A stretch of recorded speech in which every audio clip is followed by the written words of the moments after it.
ಸ್ಯಾಂಡಲ್ವುಡ್ನಲ್ಲಿ ಈಗ who is the rising star of Karnataka ಅಂತ ಕೇಳಿದರೆ ಒಂದು ಹೆಸರು ಖಂಡಿತ ಬರುತ್ತೆ, ಅದುವೇ ನವೀನ್ ಶಂಕರ್.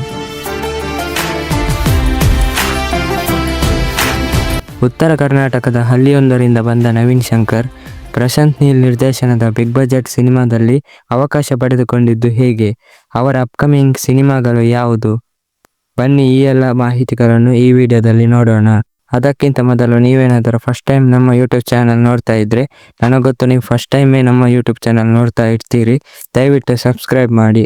ನವೀನ್ ಶಂಕರ್ ರವರು ಜನಿಸಿದ್ದು 25 ಮೇ 1988ರಲ್ಲಿ ಬಾಗಲಕೋಟೆ ಜಿಲ್ಲೆಯ ಇಳಕಲ್ನಲ್ಲಿ. ನವೀನ್ ಶಂಕರ್ ರವರು 2009ರಲ್ಲಿ ತಮ್ಮ ಇಂಜಿನಿಯರಿಂಗ್ ಅನ್ನು ಅರ್ಧಕ್ಕೆ ನಿಲ್ಲಿಸಿ ನ್ಯೂಸ್ ಚಾನೆಲ್ ಒಂದರಲ್ಲಿ ಫಿಲ್ಮ್ ಜರ್ನಲಿಸ್ಟ್ ಆಗಿ ಕೆಲಸ ಮಾಡಲು ಪ್ರಾರಂಭಿಸುತ್ತಾರೆ. ನಂತರ 2012ರಲ್ಲಿ ಯೂಟ್ಯೂಬ್ ಮ್ಯೂಸಿಕ್ ಚಾನೆಲ್ನಲ್ಲಿ ನಿರೂಪಕರಾಗಿ ಸೇರುತ್ತಾರೆ.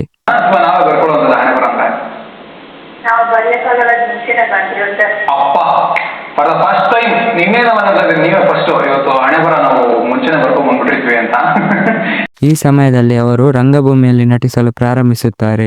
ವಿವಿಧ ರಂಗಭೂಮಿ ನಿರ್ಮಾಣ ಸಂಸ್ಥೆಗಳಿಗೆ ಕೆಲಸ ಮಾಡುತ್ತಲೇ 45ಕ್ಕೂ ಹೆಚ್ಚು ನಾಟಕಗಳು ಮತ್ತು ಸುಮಾರು 200 ಬೀದಿ ನಾಟಕಗಳಲ್ಲಿ ಅಭಿನಯಿಸುತ್ತಾರೆ. ನವೀನ್ ಶಂಕರ್ ಪೂರ್ಣ ಪ್ರಮಾಣದ ನಾಯಕರಾಗಿ ಸಿನಿರಂಗಕ್ಕೆ ಪಾದಾರ್ಪಣೆ ಮಾಡಿದ್ದು 2018ರಲ್ಲಿ ರಿಲೀಸ್ ಆದ ಜನಾರ್ದನ್ ಚಿಕ್ಕನ ಡೈರೆಕ್ಟ್ ಮಾಡಿದ ಸೈಬರ್ ಕ್ರೈಮ್ ಥ್ರಿಲ್ಲರ್ ಗುಲ್ಟು ಸಿನಿಮಾದ ಮೂಲಕ. ಇದೊಂದು ಹ್ಯಾಕರ್ ಒಬ್ಬನ ಕತೆ ಇರುವ ಸಿನಿಮಾ. ಆತ ಡಾಟಾ ಕಳ್ಳತನ ಮಾಡಿ ಆ ಡೇಟಾವನ್ನು ಸೋರಿಕೆ ಮಾಡಿ ಹೇಗೆ ಬಲಿಷ್ಠನಾಗುತ್ತಾನೆ ಎಂಬುದನ್ನು ಈ ಸಿನಿಮಾದಲ್ಲಿ ತೋರಿಸಿದ್ದಾರೆ. ಈ ಸಿನಿಮಾ ಪಾಸಿಟಿವ್ ರಿವ್ಯೂಸ್ ಪಡೆಯಿತು ಮತ್ತು ನವೀನ್ ಶಂಕರ್ ಅವರ ಪರ್ಫಾರ್ಮೆನ್ಸ್ ಕೂಡ ಹೆಚ್ಚಿನ ಪ್ರಶಂಸೆಗೆ ವ್ಯಕ್ತವಾಯಿತು. ಇದಕ್ಕಿಂತ ಮೊದಲು ನವೀನ್ ಶಂಕರ್ ಅವರು 2012ರಲ್ಲಿ ಬಿಡುಗಡೆಯಾದ ಶರಣ್ ಅಭಿನಯದ ರ್ಯಾಂಬೋ ಸಿನಿಮಾದಲ್ಲಿ ಒಂದು ಸಣ್ಣ ಪಾತ್ರದಲ್ಲಿ ನಟಿಸಿರುತ್ತಾರೆ.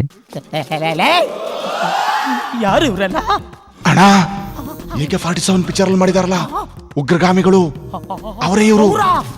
ಇದಾದ ನಂತರ ಒಂದು ದೊಡ್ಡ ಗ್ಯಾಪ್ ತೆಗೆದುಕೊಂಡು 2022ರಲ್ಲಿ ಬಿಡುಗಡೆಯಾದ ಕ್ರೈಮ್ ಡ್ರಾಮಾ ಧರಣಿ ಮಂಡಲ ಮಧ್ಯದೊಳಗೆ ಎಂಬ ಸಿನಿಮಾದಲ್ಲಿ ಆದಿ ಎಂಬ ಪಾತ್ರದಲ್ಲಿ ನಟಿಸುತ್ತಾರೆ. ಈ ಮೂವಿ ಮಿಕ್ಸ್ಡ್ ರೆಸ್ಪಾನ್ಸ್ ಪಡೆಯಿತು. ಇಲ್ಲಿ ಕೂಡ ನವೀನ್ ಆಕ್ಟಿಂಗ್ಗೆ ಮೆಚ್ಚುಗೆ ವ್ಯಕ್ತವಾಯಿತು.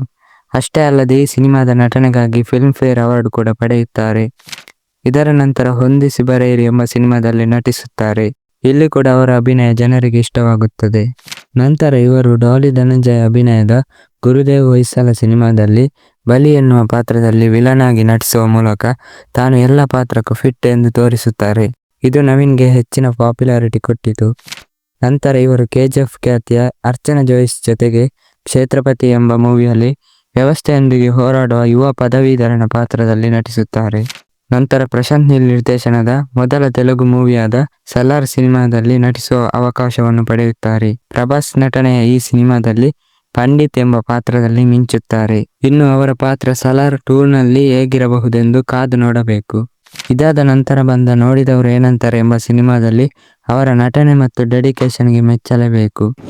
ಇನ್ನು ಇವರ ಅಪ್ಕಮಿಂಗ್ ಮೂವಿ ಲೈನಪ್ ಹೇಗಿದೆ ಎಂದು ನೋಡಿದರೆ KRG ಸ್ಟುಡಿಯೋಸ್ ಪ್ರೊಡಕ್ಷನ್ನ ಕ್ರಿಕೆಟ್ 11 ಎಂಬ ಸಿನಿಮಾದಲ್ಲಿ ಡ್ಯಾನಿಶ್ ಶೆಟ್ ಅವರ ಜೊತೆ ನಟಿಸುತ್ತಿದ್ದಾರೆ. ಇನ್ನೊಂದು ವಿಶೇಷ ಏನಂದ್ರೆ ದಿ ಫ್ಯಾಮಿಲಿ ಮ್ಯಾನ್ ಹಾಗೂ ಫಾರ್ಜಿ ಸಿನಿಮಾದ ಕೋ ರೈಟರ್ ಆದ ಸುಮನ್ ಕುಮಾರ್ ಈ ಸಿನಿಮಾದ ಡೈರೆಕ್ಟರ್. ಇದಷ್ಟೇ ಅಲ್ಲದೆ ಆಕ್ಷನ್ ಎಂಟರ್ಟೈನರ್ ಆದ ಶಿವಣ್ಣ 131 ಸಿನಿಮಾದಲ್ಲಿ ಶಿವರಾಜ್ ಕುಮಾರ್ ಜೊತೆ ಪ್ರಮುಖ ಪಾತ್ರದಲ್ಲಿ ನಟಿಸಲಿದ್ದಾರೆ. ಇನ್ನು ನವೀನ್ ಶಂಕರ್ ಮುಖ್ಯ ಪಾತ್ರದಲ್ಲಿ ನಟಿಸಿದ ಮೂಲತಃ ನಮ್ಮವರೇ ಎಂಬ ಸಿನಿಮಾ ಕೂಡ ಬಿಡುಗಡೆಯಾಗಬೇಕಿದೆ. ಇದಾದ ನಂತರ Telugu high voltage action drama Salaar 2ನಲ್ಲೂ ಪ್ರಮುಖ ಪಾತ್ರದಲ್ಲಿ ನಟಿಸಿದ್ದಾರೆ. ಸ್ಟಾರ್ಟಿಂಗ್ ಇಂದ ಒಂದೇ ರೀತಿಯ ಕತೆ ಅಥವಾ ಪಾತ್ರಕ್ಕೆ ಸ್ಟಿಕ್ ಆನ್ ಆಗದೆ ವಿವಿಧ ರೀತಿಯ ಪಾತ್ರಗಳಲ್ಲಿ ಅಭಿನಯಿಸುತ್ತಾ ಬಂದಿರುವುದು ಇವರಿಗೆ ಪ್ಲಸ್ ಆಯಿತು ಎನ್ನಬಹುದು. ನವೀನ್ ಶಂಕರ್ ಕರ್ನಾಟಕದ ಮತ್ತೊಬ್ಬ ಸ್ಟಾರ್ ನಟನಾಗಿ ಬೆಳೆಯಲಿ ಎಂದು ಹೇಳುತ್ತಾ ಇದಿಷ್ಟು ನವೀನ್ ಶಂಕರ್ ಹಾಗೂ ಅವರ ಮುಂದಿನ ಸಿನಿಮಾಗಳ ಬಗ್ಗೆ ಮಾಹಿತಿ. ನಿಮಗೆ ನವೀನ್ ಶಂಕರ್ ಅವರ ಯಾವ ಸಿನಿಮಾ ಇಷ್ಟ ಎಂದು ಕಮೆಂಟ್ ಮಾಡಿ. ವಿಡಿಯೋ ಇಷ್ಟವಾಗಿದ್ದರೆ ದಯವಿಟ್ಟು ಲೈಕ್ ಮಾಡಿ, ಹಾಗೆ ಸಬ್ಸ್ಕ್ರೈಬ್ ಕೂಡ ಮಾಡಿ. ಸಿಗೋಣ ಮುಂದಿನ ವಿಡಿಯೋದಲ್ಲಿ. ಧನ್ಯವಾದಗಳು.